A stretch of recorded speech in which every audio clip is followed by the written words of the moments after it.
Ito yung trending na issue ngayon, no, yung sa trans woman na kung saan ah, yung waiter pinatayo niya ng 2 hours, no, dahil lang sa tinawag siya nitong sir.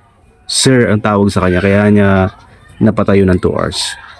Ngayon naman, ang nakakaano lang dito is yung after ng incident na yon, hindi man lang siya kinampihan ng yung waiter, hindi man lang kinampihan ng ng Yulis restaurant na yan, no?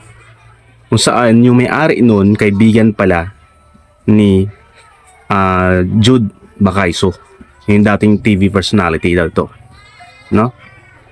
Ngayon, bakit tinalikuran ng Yulis, no, yung may-ari ng Yulis, kung saan kaibigan ni Bacaiso, yung waiter niya? Natanggal pa yung waiter.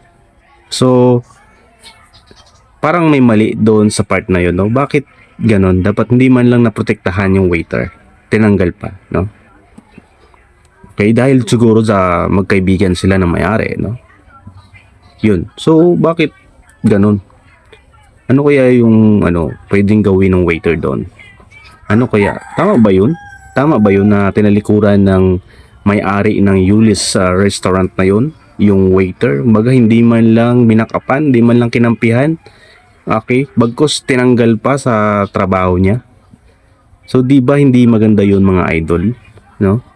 Tingin ko lang ako yung titingin, no. Kung ako yung titingin sa buong issue na 'yon. So mayroon ding part yung may-ari doon eh. So nawalan tuloy ng trabaho yung kawawa, no? Kawawang waiter, no? Tao naman nagkakamali lang eh. Nagkamali lang naman sa pagtawag eh. No, kasi mukha naman talagang lalaki si Ma'am Jude. Mukha naman talaga siyang lalaki sa sa paningin siguro ng waiter, no? Kaya natawag siya nitong sir. Pero 'di ba napag-uusapan naman ang mga bagay-bagay, 'di ba?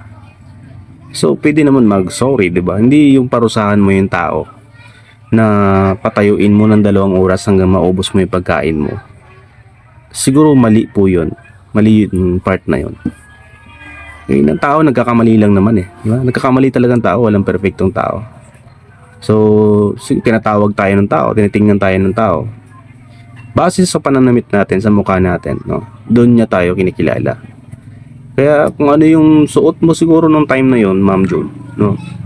Baka siguro kaladsang ng waiter ay talagang ikaw ay lalaki. Bakit ganun?